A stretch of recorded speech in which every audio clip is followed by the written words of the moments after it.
नमस्कार। बात छत्तीसगढ़ की में आपका बहुत स्वागत है। मैं हूं आपके साथ बुशरा और आज बात कर रहे हैं सांस्कृतिक बदलाव और सियासत किस तरीके से छत्तीसगढ़ में हावी है, इसकी बानगी हम खास रिपोर्ट में देखने वाले हैं। दरअसल सरकार में वापसी करते ही बीजेपी ने प्रदेश में कई सांस्कृतिक बदलाव के संकेत दे दिए थे। इसमें सबसे ऊपर था राजिम कुंभ का नाम। बीजेपी ने फैसला किया कि राजिम पुन्नी मेले का नाम फिर से राजिम कुंभ रख दिया जाए। इसके पीछे दलील दी गई कि बीजेपी एक बार फिर से कुंभ के नाम पर राजिम के राष्ट्रीय पहचान को स्थापित करना चाहती है। इसी तरह का एक और नया फैसला कौशल्या माता के चंदखोरी धाम को लेकर भी किया गया है। यहां भी पूर्ववर्ती कांग्रेस सरकार के दौरान लगी राम जी की प्रतिमा को बदलने की बात प्रदेश के धर्मस्व मंत्री बृजमोहन अग्रवाल ने कही है। सरकार के इस फैसले के बाद एक बार फिर से पक्ष विपक्ष आमने सामने आ गए हैं। इस पर देखिए ये खास रिपोर्ट, उसके बाद चर्चा की शुरुआत। दिल्ली में राम की प्रतिमा के बनावट को लेकर तरह तरह की बातें पिछली सरकार के दौरान की जा रही थी। विवाद भी हो रहा था। इन सबके बावजूद पूर्ववर्ती सरकार ने पूजा कराई, बड़े बड़े कार्यक्रम किए, पर जैसे ही सोमवार को अयोध्या में भगवान राम की प्राण प्रतिष्ठा की गई, उसके बाद देर रात संस्कृति मंत्री बृजमोहन अग्रवाल ने एक बड़ा फैसला ले लिया और यह कह दिया कि अब राम की ननिहाल की राम की मूर्ति को बदल दिया जाएगा और जो चेहरे का तेज है उसको लौटाया जाएगा। विश्व का एकमात्र कौशल्या माता का मंदिर चंदखुरी में है और वहां पर जो प्रभु राम की प्रतिमा लगाई गई है वो विकृत है, उसको बदला जाएगा और प्रभु राम जी की गरिमा के अनुरूप वो मूर्ति वहां पर बनाई जाएगी। इधर बीजेपी सरकार के इस फैसले पर प्रदेश कांग्रेस कमेटी के अध्यक्ष दीपक बैज ने कहा कि कभी मूर्ति बदलना, कभी नाम बदलना ही भाजपा सरकार का काम है। बीजेपी के पास इसके सिवाय कोई काम नहीं है। कांग्रेस को कोसना छोड़ सरकार को अपना काम करना चाहिए। भारतीय जनता पार्टी के पास कभी मूर्ति बदलना, कभी नाम बदलना और कभी तो और कुछ बदलना, इनके सिवाय उनके पास कुछ काम नहीं है। मैं तो पहले भी बोल रहा था, आज भी बोल रहा हूं कि ये 2 महीने में जब से सरकार बनी है तब से सरकार के पास कोई काम नहीं है। पूर्ववर्ती कांग्रेस सरकार ने चंदखुरी को काफी विकसित किया था। वहां प्रभु श्री राम की विशाल प्रतिमा भी लगाई गई, लेकिन अब उस मूर्ति को बदला जाएगा। कांग्रेस इसे बदलने की राजनीति बता रही है, तो सरकार कह रही है कि प्रतिमा का स्वरूप सही नहीं है, इसलिए बदला जाएगा। अब मूर्ति बदलने की यह सियासत कितनी दूर तक जाती है, यह तो वक्त ही बताएगा। रायपुर से स्वराज एक्सप्रेस के लिए हेमंत शर्मा। तो इसी मुद्दे पर चर्चा के लिए हमारे साथ बेहद ही खास पैनल मौजूद है। बीजेपी से नेता परेश बागबाहरा जी हमारे साथ जुड़ गए हैं, बहुत स्वागत है आपका। वहीं कांग्रेस से प्रवक्ता अजय गंगवानी जी भी हमारे साथ जुड़ रहे हैं, उनका भी बहुत स्वागत है। और राजनीतिक विश्लेषज्ञ डॉक्टर अजय चंद्राकर जी भी हमारे साथ जुड़ गए हैं, आपका भी बहुत स्वागत है। सबसे पहले अजय गंगवानी जी, आपसे प्रतिक्रिया चाहूंगी। संस्कृति बदलाव और सियासत इन दिनों छत्तीसगढ़ में देखने को मिल रही है, आप इसे किस तरीके से देखते हैं?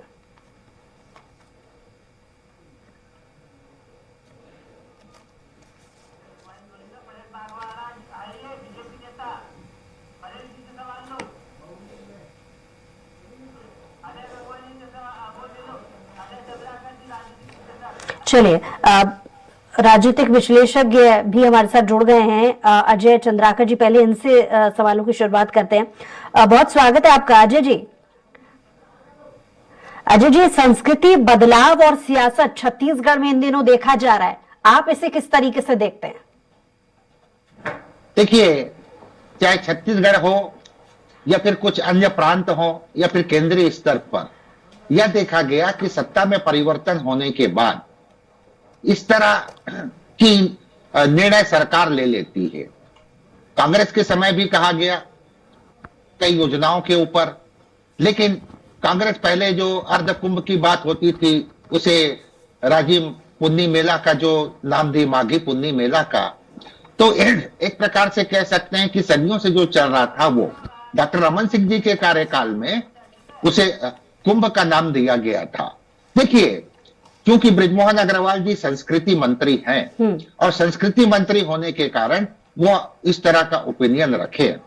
रही बात जैसे चंदखुरी का, तो चंदखुरी में जो पहले से स्थापित रामचंद्र जी की मूर्ति है उसमें उनका आशय ऐसा है, लगता है कि जो अयोध्या में मूर्ति है उसी के अनुसार उसी के रूप में यहाँ स्थापित किया जाए। तो देखिए अलग अलग भक्त हैं, कोई राम के ही भक्तों में कोई शबरी है, तो कोई अनसुईया है, तो अंगद है, तो हनुमान जी है। कृष्ण में भी यही पाते हैं कि रसखान के कृष्ण है, तो फिर सूरदास के लेकिन कृष्ण कांग्रेस है, का राधा ऐसा के मानना कृष्ण है कि अगर यही सब चलता रहेगा तो सरकार काम कब करेगी। इसका जवाब ले लेते हैं। परेश जी हमारे साथ जुड़ गए हैं। परेश जी बहुत स्वागत है आपका। परेश जी, परेश जी आपको आवाज मिल रही है? हाँ जी, बोलिए। जी परेश जी, जिस तरीके से कांग्रेस का ये कहना है कि अगर इन्हीं सब कामों में बीजेपी व्यस्त रहेगी तो मूल जो काम है, जो जनता से सरोकार सीधे रखते हैं, वो काम कब करेगी?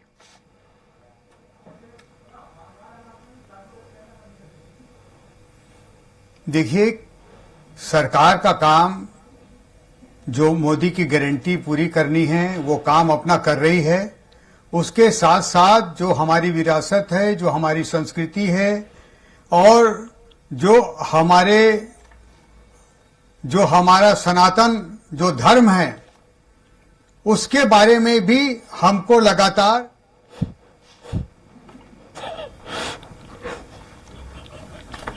जिस प्रकार से कांग्रेस के समय में तुष्टीकरण की नीति चलते हुए उन्होंने सनातन विरोधी यहां पर काम किया और चंदखुरी में जिस प्रकार से राम भगवान की मूर्ति बनाई गई, जब भी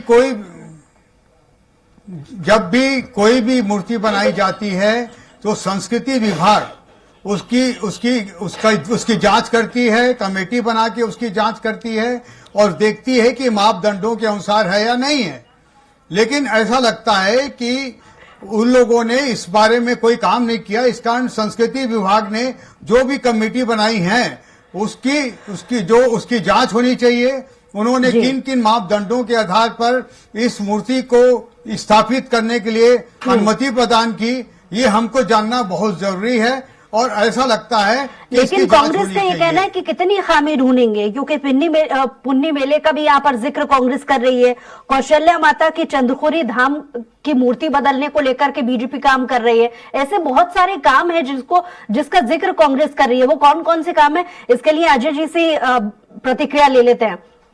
अजय गंगवानी जी। है कि भारतीय जनता पार्टी क्षेत्र की आम जनता, किसान, महिला, मजदूर इस संबंध में कोई काम नहीं करना चाहती। इनका पूरा जो दारोमदार है, पूरी जो इनका वो केंद्रित है, वो सिर्फ और सिर्फ कभी प्रभु श्री राम के नाम पे, कभी धर्म के नाम पे, कभी हिंदुत्व के नाम पे, कभी इनका वो केंद्रित है, वो सिर्फ और सिर्फ कभी प्रभु श्री राम के नाम पे, कभी धर्म के नाम पे, कभी हिंदुत्व के नाम पे, कभी गंगा जल के नाम पे सिर्फ और सिर्फ राजनीति करने का प्रयास है। तो महत्वपूर्ण है क्या इससे छत्तीसगढ़ की आम जनता का भला होगा? देखिए, पहले भी इनके साथ देखिए वरिष्ठ पत्रकार अजय चंद्राकर जी बैठे हैं, उन्होंने स्पष्ट रूप से कहा माघ पुन्नी मेला ये स्वतंत्रता के पहले से एक मेला चला आ रहा है। लाखों की भीड़ स्वतंत्रता से पहले भी आती थी। सिर्फ क्रेडिट लेने के प्रयास में माननीय बृजमोहन अग्रवाल जी उसको कुंभ मेले का नाम परिवर्तन करते। देखिए, ये वही भारतीय जनता पार्टी है जो 15 साल तक सरकार में रही। जय श्री राम का नारा सिर्फ चुनाव के समय याद आता है। आप 15 साल सरकार में रहे, क्या कभी माता कौशल्या का मंदिर बनाया? क्या जो वनवास का 10 साल से अधिक का समय प्रभु श्री राम ने छत्र में बिताया, क्या उसकी स्मृतियों को सहेजने के लिए क्या कभी राम मंदिर बनाने का प्रयास किया? क्या कभी आपने रामायण महोत्सव का आयोजन किया? आपको सिर्फ नोट और वोटों की राजनीति के लिए हिंदू याद आते हैं, ये आपका मूल चरित्र है। देखिए परेश जी, इसमें कोई दो राय नहीं है कि बीजेपी इसके पहले जितने भी चुनाव लड़ती आई है, या तो वो प्रधानमंत्री नरेंद्र मोदी के चेहरे पर चुनाव लड़ी है, या फिर विकास को लेकर के चुनाव लड़ी गए हैं, या फिर मोदी की गारंटी को लेकर के पिछले चुनाव लड़ा गया है। यानी कि जब बीजेपी अपने आप में इतनी आश्वस्त है, इतनी कॉन्फिडेंट है बहुत सारे मुद्दों को लेकर या अपने विकास को लेकर के, तो बार बार ये धर्म का मुद्दा क्यों उठा रही है बीजेपी? ये अजय जी की तरफ से सवाल।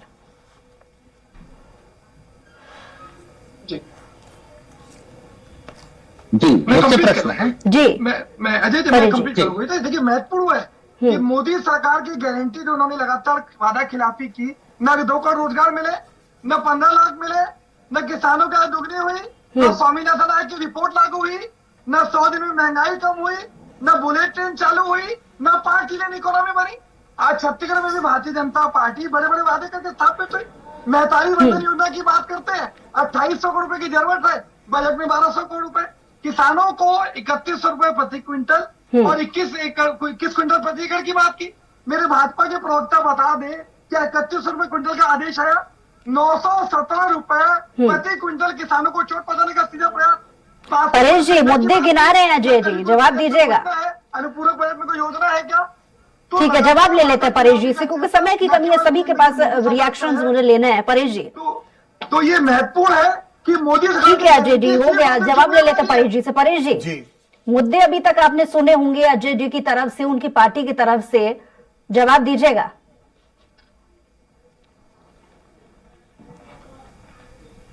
जी देखिए, ऐसा है कि ये जो कांग्रेस पार्टी है ये सनातन विरोधी है और हमेशा राम भगवान को भी ये बोलती थी कि इस प्रकार का कोई भी चरित्र इस धरती में नहीं हुआ है, और इन्होंने बकायदा सुप्रीम कोर्ट में एफिडेविट दिया था। कविता जी इनके केंद्रीय मंत्री लोकतंत्र के मंदिर में बुशरा राम सेतु के अस्तित्व को नकारते हैं। अजय गंगवानी जी, मैं बुशरा जो आपसे सवाल कर रही हूँ जी। नहीं, अजय गंगवानी जी को बोलने दीजिए, सुन लीजिए।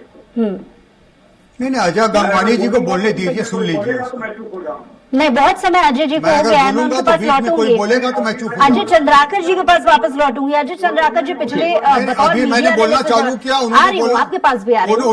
उन्हें बोलना चालू किया और उन्होंने तुरंत बोलना चालू समय तो किया। आपको भी दिया था, लेकिन आप बोले नहीं।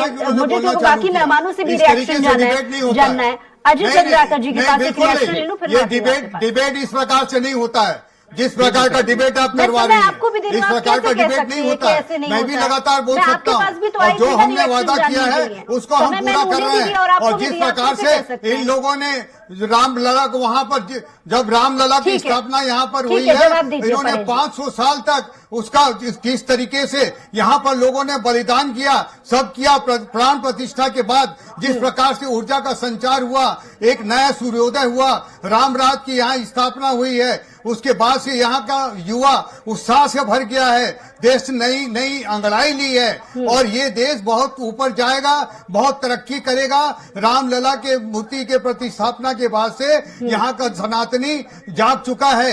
अब वो कोई भी सनातनी किसी भी पंथ में जाने को तैयार नहीं है। और जिस तरीके से इन्होंने बस्तर में धर्मांतरण को आगे बढ़ाने की कोशिश की थी, इसी कारण से बस्तर में ये सारी सीट हार गए। और जो मोदी जी ने अपने सारे वादे पूरे किए हैं, हर एक कोई भी भारत का कोई भी ऐसा घर नहीं होगा जहां लाभार्थी योजना का फायदा नहीं होगा। 18 लाख मकान यहाँ गरीबों का बनना था, उसको इन्होंने रोक के रखा यहाँ पर। और जो जल जीवन मिशन का जो काम था उसमें इन्होंने दुनिया भर का भ्रष्टाचार किया। इन्होंने महादेव ऐप के नाम से भ्रष्टाचार किया। इन्होंने गांव-गांव में शराब बिकाया। ये शराब के अमेजान बन करके पूरे 36 के घर के साथ लूट खसोट किया। कौशल्या धाम का जो विस्तार है, जो उसकी छवि बनाई जाएगी, जो दिव्यता के वहां पर किया जाएगा, जिस प्रकार से वहां पर अयोध्या धाम का विस्तार किया गया है, उसी के अनुसार यहाँ का भी कौशल्या धाम का विस्तार किया जाएगा। पुरखौती मुक्त आंगन में उसी प्रकार की मंदिर की प्रतिकृति जो वहां पर की गई है, वो उस प्रकार से जो है वहां पर वही प्रतिकृति वहां पर लाई जाएगी। यहाँ पर राजिम कुंभ मनाया जाता था, जगह जगह के जो वहां पर मंडलेश्वर जो है यहाँ आते हैं, वहां पर यहाँ के शाही स्नान करते थे। शाही स्नान करने के बाद जो इस प्रकार से यहाँ पर स्नान करते थे और यहाँ पर पुण्य कमाते थे। लेकिन इन्होंने तुष्टीकरण की नीति होने के कारण से, इन्होंने सनातन विरोधी होने के कारण से इन लोगों ने इसको करने से रोक दिया। चुनाव में फायदा हुआ भी है बीजेपी को। यही तो वो कह रही है कि अगर आपके पास इतने सारे मुद्दे हैं जिसका फायदा आपको मिला है, जनता ने आपको चुना है मोदी की गारंटी के तहत, प्रधानमंत्री मोदी के चेहरे के तहत, आपके विकास के तहत, तो क्रेडिट लेने की यहां पर होड़ क्यों मच रही है? यही तो सवाल का जवाब अजय जी भी जानना चाह रहे थे। खैर, अजय जी आपकी बात पर रिएक्शन देना चाह रहे हैं, मैं उनके पास भी लौटूंगी, लेकिन बीच में एक अजय चंद्राकर जी से रिएक्शन चाहूंगी। ये कोई मुद्दा नहीं है। ये हमारे आस्था का सवाल देखिए, है, दूसरा जी। ये कोई मुद्दा नहीं है, मुद्दा ये हमारी है। आस्था का सवाल है, ठीक है, पूरे ठीक है, विश्व बड़े के जी। आस्था का ठीक है, सवाल है। समय दीजिए, बाकी फाइनल मेहमानों के भी कमेंट के लिए। रिएक्शन जी। जानने हैं। मैं आऊंगी आपके पास। अजय जी। चंद्राकर जी से एक छोटा सा जी। रिएक्शन। जी बुसरा जी, जी। यह सदैव से डिस्कशन का विषय रहा है, डिबेट का विषय रहा है। हम्म। गांधी जी कहते थे कि धर्म और राजनीति का एकीकरण होना चाहिए, लेकिन मैकियावेली जैसे विचारक या कार्ल मार्क्स जैसे विचारकों का दृष्टिकोण दूसरा था। आज मैं गंभीर बात करूंगा, आपका प्रश्न बहुत ही शानदार प्रश्न है बुसरा जी। एक्चुअली लोकसभा का चुनाव निकट है और बीजेपी को उत्तर प्रदेश में 272 सीट का जो टारगेट है पहले स्पष्ट बहुमत के लिए, तो बीजेपी को उत्तर प्रदेश में पूरा क्लीन स्वीप करना पड़ेगा, यह है टारगेट। इसीलिए आज देखिए मल्टीपल अपने जो कह सकते हैं विषयों के ऊपर बीजेपी काम कर रही। आप प्रधानमंत्री जी को देखिएगा कि प्रधानमंत्री जी अभी भी साउथ का जिस तरह से यात्रा कर रहे हैं, और इंडिया गठबंधन यह मान करके चलती है कि अगर 272 से कम लाना है इसको, तो ठीक है छत्तीसगढ़ के आदिवासी कुछ सीट या फिर मध्य प्रदेश के, गुजरात के सीटों पर उनकी नजर है। और साउथ का जिस तरह से बीजेपी के लिए फाइटिंग है, और वहां इंडिया गठबंधन जिस तरह से आगे दिखाई दे रहा है वर्तमान समय में, तो यह है ओरिजिनल फैक्ट, और जिसके कारण से अनेक प्रदेशों में इस तरह की बातें हो रही। बीजेपी यह मान करके चलती कि हम मल्टीपल एरिया में काम कर रहे हैं, महिलाओं के ऊपर भी बात कर रहे हैं, उनकी जो प्रीवियस है वो भी काम कर रही है, या कह सकते हैं कि यह धर्म का मुद्दा है या फिर अन्य जो मुद्दे हैं। लेकिन मुख्य बात यही है कि 272 माइनस की 272 प्लस, और इसके लिए जो भी राज्य हैं वो जिस पार्टी से शासित हैं वो उनका उद्देश्य यही है, और इस तरह के विषयों को रखना क्योंकि वो ये विषय और ये सवाल अजय गंगवानी जी की तरफ से पहले आया था। अजय चंद्राकर जी को अभी तक आपने सुना होगा, गंगवानी जी कितना इत्तेफाक इस बात से रखते हैं। अच्छा जिक्र है, हालांकि उन्होंने यहाँ पर छेड़ा कि उत्तर प्रदेश में भी जो क्लीन स्वीप की तैयारी बीजेपी कर रही है, उसके तहत ये धार्मिक मुद्दों को लेकर के बीजेपी मैदान में आ रही है 2024 के चुनाव में। इस बात से कितना इत्तेफाक रखते हैं आप? इसे किस तरीके से? बुसरा जी 20 सेकंड बोलना चाहूंगा। लेकिन इंडिया गठबंधन यूपी में 25 से 30% भी ले आती है तो वो सफिशिएंट है उनके दृष्टिकोण से। ठीक है, जवाब ले लेते हैं अजय गंगवानी। मुशा जी मुझे समय दीजिएगा प्लीज। फिर परेश जी के पास भी लौटना है। अजय गंगवानी जी, संक्षिप्त में जवाब। बुशा जी देखिए 2 से 3 बातें बहुत महत्वपूर्ण है। कहीं ना कहीं केंद्र की मोदी सरकार और भारतीय जनता पार्टी मुद्दों को डाइवर्ट करने का प्रयास कर रही है। आज को बढ़ती महंगाई, बढ़ती बेरोजगारी, बढ़ती आर्थिक असमानता, इस पे चर्चा न हो सके तो प्रभु श्री राम के नाम पे राजनीति करने का प्रयास है, कभी हिंदुत्व के नाम पे, कभी धर्म के नाम पर। अगर आपने सचमुच देश के विकास के लिए काम किया है तो आखिर धर्म और राजनीति जो अलग अलग विषय है उसको क्यों आपको लाना पड़ा है? क्योंकि विकास के लिए आपने कुछ किया नहीं। इसमें क्या है कि ये इन लोगों का वही तुष्टीकरण का नीति चल रहा है। ये हमेशा ये बोलते थे कि वहां पर जो है वो राम जन्मभूमि नहीं है। इन्होंने इतने साल तक ये लड़ते रहे, 120 तरीके से ये लगातार वहां पर जो है वहां पर विरोध करते रहे। इनके 120 वकील वहां पर लगातार बोलते रहे कि भाई ये राम जन्मभूमि नहीं है, वहां पर विरोध करते रहे कि वहां पर राम जन्मभूमि नहीं है, और ये सनातन विरोधी रहे, हिंदी विरोधी। परेश जी विनम्र निवेदन आपसे, आपके पास लौटूंगी, आपको भी मौका दूंगी। आप इस बात का ध्यान रखिए, अब इसकी पोल पूरी तरीके से खुल चुकी है। गंगवानी जी बात पूरी कीजिए।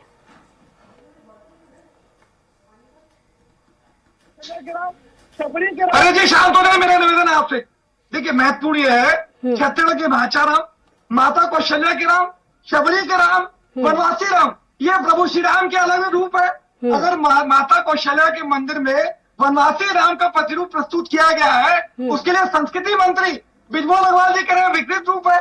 ये विकृत रूप प्रभु श्री राम का नहीं है, ये भारतीय जनता पार्टी की विकृत मानसिकता का प्रतीक है। देखिए ऐसा है, मैं आपको बताना चाहता हूँ कि इन्होंने ये मुखौटा पहने, साफ हिंदुत्व का जो है मुखौटा पहन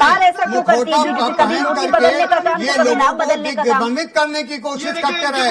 ये इन लोगों की आदत है, लेकिन यहाँ की जनता समझ गई और इसी काम से छत्तीसगढ़ की जनता ने इनको सीधा 70 सीट 75 सीटों से लेकर के 35 सीटों में ला करके खड़ा कर दिया और यहाँ पर भाजपा को सरकार सौंप दी, क्योंकि इसकी नौटंकी को यहाँ की जनता अच्छे तरीके से समझ गई थी।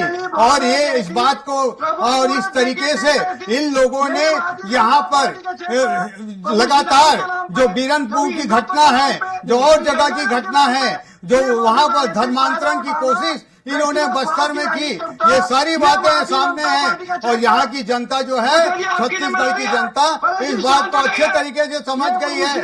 और ये बात इनको भी समझ में आ जाना चाहिए कि अब जो है ये आपके तुष्टीकरण की नीति के पक्ष में जो है। गंगवानी जी का सवाल ये है कि अगर बात आस्था की कर रही है बीजेपी, तो मूर्तियां बदलने की ये कौन सी आवश्यकता यहाँ पर आ गई? क्योंकि उनकी पार्टी की तरफ से ये आरोप लगाया जा रहा है कि कभी मूर्ति बदलना तो कभी नाम बदलने की जो कोशिश बीजेपी करती है वो चुनावी फायदे के लिए करती है। इसका क्या जवाब दीजिएगा? जी हाँ, देखिए ऐसा है कि इन लोग जो है सनातन विरोधी है। अभी आपने मेरे को बोलने को बोला ना, ये फिर बीच में बोलने लगे। गंगवानी जी आऊंगी आपके पास, मैं आपसे लगातार बोल रहा हूँ, आपने मुझसे सवाल किया है, मैं आपको बता रहा हूँ। इन लोग तुष्टीकरण की नीति अपनाते हैं। इनको लगता है कि यहाँ के सनातनियों को दबाया जा सकता है और इनको दबा करके हम एक बल कोट ले सकते हैं। और ये तुष्टीकरण की नीति का खेल इनका चलता रहा, लेकिन अब यहाँ का सनातनी जो है वो जागृत हो चुका है और किसी भी तरीके से इनके भुलावे में आने वाला नहीं है। ये आप ध्यान रखिए। और इस कारण से जनता अभी लोकसभा चुनाव में भी इस चीज का जवाब देगी कि इन लोगों की जो मुखौटा पहन करके जो साफ हिंदुत्व की जो राजनीति है अब यहाँ पर चलने वाली नहीं है। ये बिल्कुल क्लियर हो गया है। और अगर जब तक यहाँ पर जब तक राम, लेकिन परेश जी एक और सवाल जो कांग्रेस की तरफ से पूछा जा रहा है, सवाल तो सुन लीजिए परेश जी। परेश जी आप ही से जवाब देना चाह रही हूँ। परेश जी सवाल तो सुन लीजिए। परेश जी, कांग्रेस का कहना है कि चंदखुरी को काफी विकसित पहले ही कांग्रेस ने मेरे को किया था। जवाब देने को मिलेगा तो मैं जवाब दूंगा ना। मैं बारी बारी से सबके पास आऊंगी, समय की कमी, कम से कम रिएक्शन सवालों को हो जाए। आप उनको म्यूट कीजिए, मुझसे जवाब लीजिए। आप उनसे म्यूट कीजिए, मुझसे जवाब लीजिए। मैं जवाब देने को तैयार हूँ, हर चीज का जवाब है। आप उनको म्यूट कर दीजिए, तब तो मैं आपको जवाब दे पाऊंगा। ठीक है परेश जी और अजय गंगवानी जी, आप दोनों के पास में लौटूंगी क्योंकि समय की कमी है। अजय चंद्राकर जी से एक रिएक्शन ले लेती हूँ। अजय चंद्राकर जी, आपने दोनों ही प्रवक्ताओं को सुना, किस तरीके से आप देखेंगे? और दूसरे सवाल का भी जवाब चाहूंगी कि पहले ही विकसित करने का जो नहीं दूंगा, ये बात क्लियर है। क्योंकि अजय जी आप सुन पा रहे हैं, मेरा सवाल सुन पा रहे हैं आप? और मेरे पक्ष को अगर रखने के नहीं कांग्रेस दिया दावा कर रही है कि जाएगा तो पहले मैं ही उनको चंद्रपुरी नहीं को उन्होंने बोलने विकसित दूंगा। किया था, आप क्रेडिट देने के लिए हैं, राजनीति आपको इस बीजेपी कर बात रही का है। ध्यान रखना पड़ेगा कि आप जो है उनको भी ध्यान रखें। आप एक एक करके डिबेट करवाएं, बिल्कुल इस विकास तरीके से हुआ नहीं है। चलेगा पूरी कि छत्तीसगढ़ पहले की आपका जनता 4 मिनट मानती तक है बोलते रहे और छत्तीसगढ़ और जब मैं के बोलना चालू तीर्थयात्री वहां करूं पहुंचते हैं। तो उसको जो लेकिन है मैं यह भी वहां पर मानता अपना हूं चिल्लाना कि चालू कर दें। अधोसंरचना के इस निर्माण तरीके में से नहीं विकास चलने तो वाला निरंतर है। प्रक्रिया और है। यहाँ पर आप ध्यान बीजेपी की रखिए गवर्नमेंट भी कि ये जो भी अब तरीका इस अधोसंरचना के तरीके से दृष्टिकोण काम से और होगा विकास करना तो ये चाहती इस है, प्रकार की तो डिबेट इसका तो नहीं हो स्वागत सकता होना है। चाहिए। डिबेट क्योंकि करने के विकास लिए निरंतर एक प्रक्रिया के का बाद नाम एक है। लोग अब बोलेंगे वही बात यह और तभी दूसरा यहाँ जी पर इसका निपटारा कि हो पाएगा। इसे और अभी मुझे ऐसा लगता पूरा है कि इस कंसंट्रेशन दिखाई तरीके दे से रहा है। यहाँ पर जो वह यह है तरीके कि से आगामी बात हो रही लोकसभा है, चुनाव जो के बात समय हो तक रही है, चलिए किस बहुत तरह शुक्रिया हम हमारे बात साथ आप सामने तीनों रखी उठा मेहमानों सकते का हैं। डिबेट में शामिल होने के लिए। बहरहाल सरकार में वापसी करते ही बीजेपी प्रदेश में कई सांस्कृतिक बदलाव के संकेत दे दिए हैं। इसमें सबसे ऊपर था राजिम कुंभ का नाम और बीजेपी ने फैसला किया कि राजिम पुन्नी मेले का नाम फिर से राजिम कुंभ रख दिया जाएगा। इसके पीछे दलील दी जा रही है कि बीजेपी एक बार फिर से कुंभ के नाम पर राजिम के राष्ट्रीय पहचान को स्थापित करना चाहती है, जिसको लेकर कांग्रेस की तरफ से सवाल और बवाल की स्थिति देखने को मिल रही है। बहरहाल आने वाले समय में जनता इस मुद्दे को किस तरीके से देख करके चुनावी फैसला करती है, ये देखने वाली बात होगी। हमारी खास पेशकश में इतना ही। कुछ और खबरों के लिए देखते रहिए स्वराज एक्सप्रेस।